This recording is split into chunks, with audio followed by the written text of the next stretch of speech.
Hi everyone, welcome back to Be Rich. As I'm recording, the market is almost down 2% today. And as I've been saying on the Instagram group where I share with you guys, please be careful. Don't get excited. Calm down. Calm down. A lot of you have got your salaries over the weekend, got some Diwali bonus happening too. And there's a lot of excitement. And I can understand. I really do understand. But this trend which we're seeing is more likely to continue for some more time, is what I feel, because the FIIs are pulling money out of India and they're taking it to China. And plus, there's a lot of confusion in the US itself with no clear direction in their elections, which are happening tomorrow. So, all of this is compounding and making the situation worse. That said, there is, it's as a value investor on days like this, it's great because we have a problem of many, meaning there's a list which we have in our hand, and these stocks which are there in our list, all of them are simultaneously going down by 2%, 3%, and we do not know what to do. A lot of you are saying, sir, should I buy all of them? Should I buy one of them? What should I do? My thing to you is buy what you like, no problem, but you only have so much money in your hand. It is like going to the arcade with so many tokens in your hand, and you can play whatever games you want. But once you finish playing those tokens, it's over for the day. You're not going to get any more tokens. So keep that in mind. Stay within range. Stay within what makes you comfortable. Because tomorrow you might wake up and the market might go down another 2%. Or today, post lunch, it might even, once the Europeans wake up, it might go down 1% further. Or the whole thing can rebound. The DIAs could step in and suddenly the whole thing can swing the other way. So keep this in mind. Volatility is the name of the game, and being slow and steady is what my advice would be. I've taken quite a chunk of time today just to say that, because it is important that you understand why you should take it slow, right? We are not anywhere near bear market territory, and individual stocks, if you look at it also, it's all corrected tremendously. So what I wanted to talk about today was the auto sector. Because before the camera was starting to roll, me and my good friend, editor, and my producer in charge, Mr. Rupesh, we were talking about a company called Maruti Suzuki. Maruti Suzuki, as he was saying, is down almost 20% from its all-time high. He said, sir, historically, if you look at the PE ratio mean of this company, it is 36, 37 is where the PE is usually. And today, if I look at it, it's down, and the PE of Maruti is at 24. Is it a value buy? Is what his question was. I thought this is a fabulous time to talk about the auto sector as a whole. Interestingly, I was looking at what's happening with Volkswagen.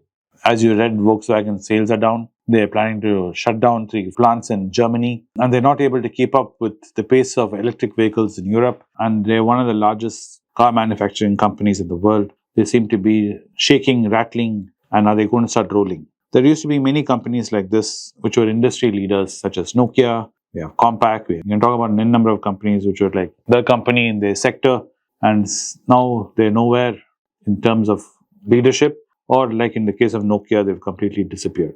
So is Volkswagen heading down that tunnel? Is a question a lot of people are asking. And before you start freaking out and saying, what are you saying? Don't be so stupid. It's not the same. I agree, it's not the same. But let me set up a scenario. The scenario can play out. It may not play out. Volkswagen is facing a lot of headwind in electric cars because the cars which they're making are just too expensive compared to the Chinese import which are flooding in Europe. And Volkswagen is finding it hard to keep up with that pace of cost. Main reason Volkswagen cars are not selling against the Chinese car is just cost. And Volkswagen leadership has come out and said that too. And they cannot lower their labor cost because the labor cost is so high in Germany right now. Because of the history with their unions and the deals they've signed, it's impossible for Volkswagen to get out of those deals other than just lay people off, shut down factories, and reinvent themselves. And the main problem in electric cars, I'll tell you where we're heading. Electric cars are going to become more and more like how cell phones have become. In the past, we had many cell phone companies, and each of them had its own operating system. Even Microsoft had its own operating system, but those have all disappeared. Now we're ruled by 2 companies, which is the iOS ecosystem and the Android ecosystem. And to be very frank, where we are now, a Samsung flagship phone and a Moto phone, what Rupesh is using, my editor, if you're not into gaming, if you're not into photography, in terms of the environment, the ecosystem, the Android ecosystem, the experience is pretty much the same. right? I know a lot of you can argue about the memory and gaming and camera. If all those are not important for you, if you're looking at it purely in terms of this usage as a normal phone and other things you're doing, the apps and the banking which you're doing, any Android device is pretty much equal to any other Android device. There is no difference in what you're dealing with. Purely, I'm talking about just in that experience. So cars are going to be heading towards that direction is what the argument is. Where the cars will finally become like the phone, a hardware device, and everything on the car is going to be based on the software. The software which is running the car, self-driving, cars being autonomous, navigation, safety, everything will become based on software. And Volkswagen is struggling with this because simply reason the Chinese companies have huge software companies within them, and Volkswagen is basically now producing hardware and it needs a software partner. And this is where the Achilles heel of Volkswagen is. This is what the speculation is. Now, what does this all have to do with Maruti Suzuki, you're saying? This is very true with all these Japanese car manufacturers also. And if you're looking at in India 10 years range, will Maruti struggle? I don't know. But it's a question worth thinking about. And that's where the Tatas have a major advantage. Why Tata Motors, Anand keeps saying, is something you should definitely look at. Because if what I'm saying, the scenario even remotely plays out, Tata has something known as TCS. And TCS is going to be the backbone in providing these kinds of services. TCS, through their client commitments of all over the world, are slowly gaining traction and knowledge in all this. And by the time Tata Motors has the requirements for this, TCS is going to be one of the best partners for them in this, and is going to give them a serious edge in India at least. So this is what I want you to ponder and think about. When you look at markets, when you're looking at as a value investor, when you're seeing an industry, how should you break it down and analyze it is what I want to be the impetus of this video. I'm not asking you to consider Tata Motors one way or the other. I'm not asking you to consider Maruti Suzuki one way or another.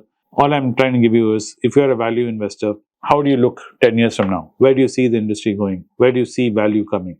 And how long should you buy something like any automobile company, and how long should you hold it for? And how do you analyze this is what I want you to think about. We're all new investors here. Me, Rupesh, Arun, my camera guy.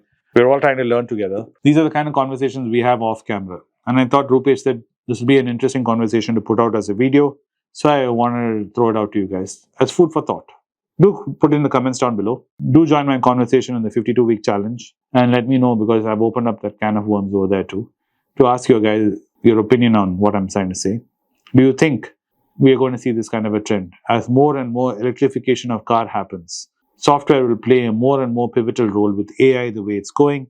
And do you think companies like Volkswagen are going to suffer, and Maruti Suzuki might suffer if they do not see this in the horizon and start creating their own software companies with it? Another thing which you need to remember about Tata Motors is currently in the process of breaking into two companies. And when that happens, the news is the current CFO, Mr. P.B. Balaji, who's come from Hindustan Lever a couple of years ago, is the guy who's going to be in charge of doing this separation. And after post-separation, the news is he might become even the chairman of both the companies, which is interesting. So I've asked Rupesh to link that article down below. Do read it, and it gives you an insight on how they plan to restructure the company and how this is also going to unlock value. And talking about electrification, this is also true in commercial vehicles. Commercial vehicles will also become electrified, and passenger vehicles will also become electrified. So all of this is going to be some interesting times in India and the world, especially in the automobile sector. So keep an eye out on this also. Anyway, thanks for watching the video today. I hope you enjoyed it. I hope you have a lovely week ahead of you. And like I said, tomorrow might be another day of opportunities. If it is a day of opportunities, please stay within range. Different coffee, as I keep saying repeatedly. Do not go take all your salary on the first day and see the market dropping by 2-3% and buying everything. Don't do that. Be patient. Thank you. Thanks for your support for Be Rich. For those who are in North India or who are outside India, you have friends who know Hindi, or if you know Hindi, please subscribe to my channel, Paisa Boltha Hai. I give the same content which I do in Tamil in that. And this is for people who want to follow me in Hindi. Be Rich has slightly different content. Thank you for supporting Be Rich, and I'll be around here. Hey guys, welcome back to Be Rich. Before we get into the video, I wanted to bring to your notice that my uncles Vinod Srinivasan, Anand Srinivasan and I have rolled out our Substack, which is basically a blog/newsletter where we're going to post our original research onto it. And we've analyzed macroeconomic trends, and a lot of you know my uncle Anand Srinivasan and I regularly write for The Hindu, and these articles are also going to be made available for you in the Substack. The link is moatinvesting.substack.com. You'll find it in the description and in the video right now. We hope you go check it out. We've put a lot of time and effort into it. And please give us comments and feedback on what you read. Thank you. It's a great privilege and honor that so many of you in thousands have subscribed to my channel and have supported me. I have written 2 books in English, The Alchemy of Money and Ordinary Stocks, Extraordinary Profits. These books are published by us and are ready. If you want to procure a copy, send us a message to the WhatsApp number given below and my team would respond to you. If you want an Amazon Kindle copy, you can click the link below. Finally, those who wish to consult with me can send a mail to berichenglish@gmail.com. Once again, I thank you for your support. If you like this video, press the subscribe button of my channel, hit the like button and turn on the bell notification.